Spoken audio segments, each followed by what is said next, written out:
Greetings, everybody, and welcome to Publius' Thoughts. Today, we're going to be talking about Episode 6, Electricity and Water of City Skylines 2. We're gonna watch the video, and I'm gonna stop, give my commentary, give my thoughts, insight, and stuff. There's a lot in this video to unfold, so let's get going, shall we? Understand the basic needs of your citizens, you need only look in the mirror. Like you and me, there are a few important things they need to live healthy, happy lives. That includes electricity.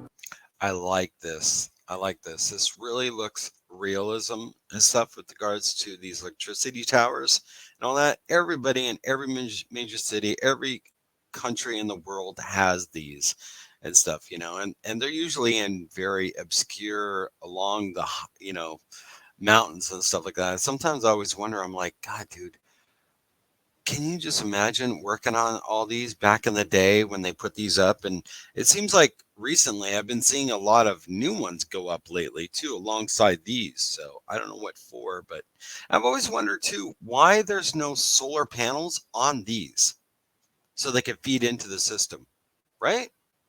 Water and sanitation. Oh, look at that. That's a beautiful picture, isn't it? That's so cool. I love the renderings of these. They've really done a very good job. I really enjoy it. Look at all that poop in the background, though, or all the pollution in the water, though. With these systems in place, everyone in your city has a shot at living their best life. Let's take a look at electricity.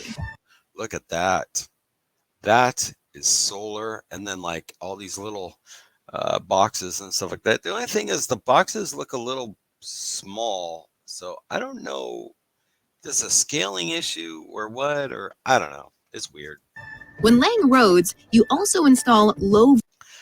So when creating roads and all that, you're creating power, water, all that stuff.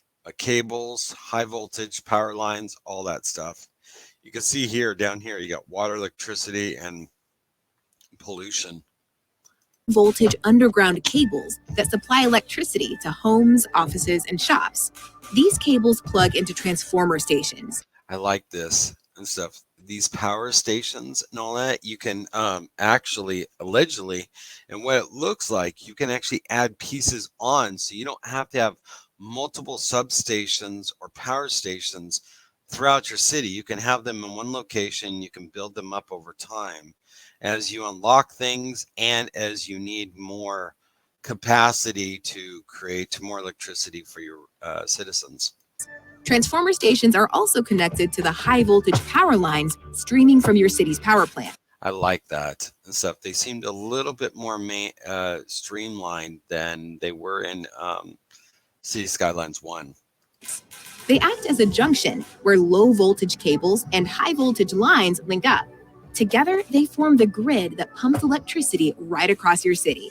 There's one drawback. Power lines and electric cables can only carry so much electricity. When demand increases, they can max out, creating a bottleneck. I like this and stuff because it gives a lot of realism and stuff. So if there's a lot of people in your city utilizing a lot of power and stuff, the grid is going to fluctuate and stuff. And I think that really is really cool. I mean, it's going to be frustrating, but gives you, the player, more of a challenge to be able to manage and balance all those areas. Keep the grid humming by evenly spreading electricity connections around your city. You can also build power lines to import electricity from neighboring cities. Imported energy will save your bacon if local power plants fail to. Oh, and look at this image, by the way. So you've got a nuclear power plant right there. You've got these transformers and these towers going across, but then look in the distance right here. It looks like a trash and all that.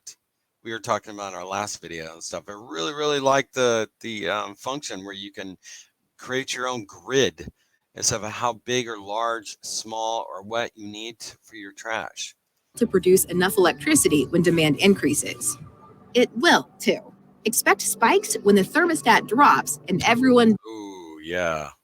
So if you don't know this, City Skylines 1 had a pack where you could buy an add-on and stuff like that for winter and all that. It's really, really interesting to have weather come and go and all that, and how that realism and stuff demand for more gas and heat in your homes and all that. Dials up their heaters.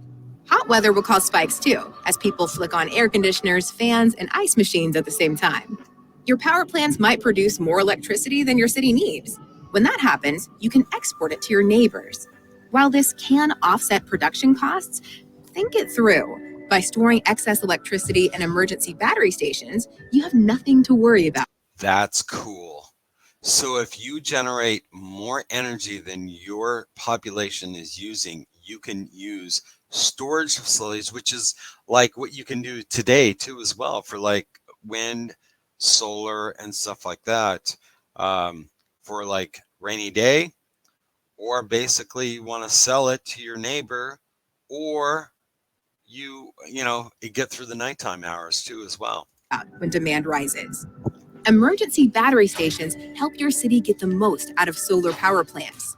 Battery stations power the city at night when the plant isn't producing electricity and recharge when they operate during the day. Of course, solar is just one renewable energy source. You can build wind. I really like this image. So it looks like they've redone all the meshes and all that of the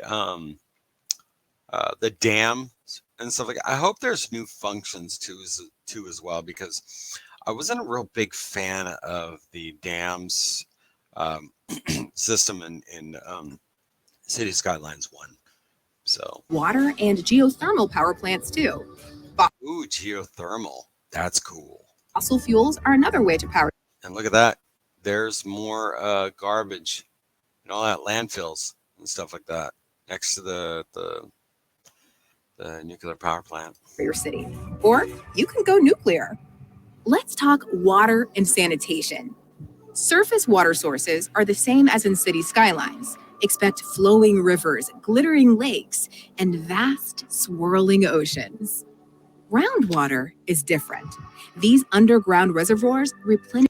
This is an interesting feature, and I'm really interested to see further how this might actually work. And this video really doesn't go into it, but these are groundwater in which you can utilize and pump out, but it'll refill itself up like an aquifer would and all that, like an underwater aquifer. But if you're using too much, it'll dry up. But if you stop using it, it'll fill back up. That's a really cool feature. But I want to see where this goes over time, so they can run dry if they're drained at a faster rate than they're refilled. They're also susceptible to ground pollution. When they're contaminated, dirty water is pumped into your city's freshwater system. I like these new pop-ups and stuff like that too as well. The old ones, I didn't like them too much and all that, but I really do. I like this. That's bad on every level, mainly because decontamination takes a long time. Build a groundwater pumping station to tap this resource, and a water pumping station to bring surface water into your city's water system. So what I don't get here is, and I've watched this video over and over again, is that are these pumping water from the ocean? Are these desalination plants, or what's going on here? Or are we overlooking this aspect here? This video, I went over it several times before I did the video here. I don't know where this is going, but hopefully they'll sort that out a little bit. You can also add water to the system with wastewater treatment plants. These plants can process sewage to produce clean water for homes and businesses. There's another way to manage sewage: sewage outlets. They release waste into open water, which can help prevent sewage from backing up. And that's a must when it comes to public health. Bungling waste management can make. I like this image. This is a beautiful image right here. And stuff. I really, really like these meshes that they've been the upgrading and stuff like that. I mean, look at the detail on the roofs, stuff like that. You didn't get that in City Skylines 1.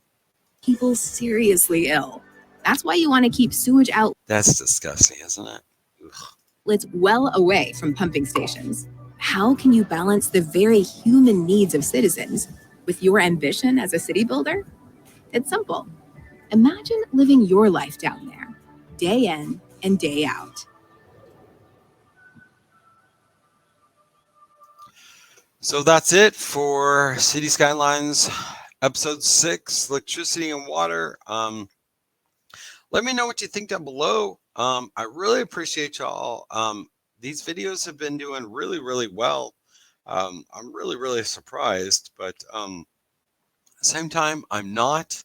I'm trying to do a little variety. So let me know what you think down below and all that.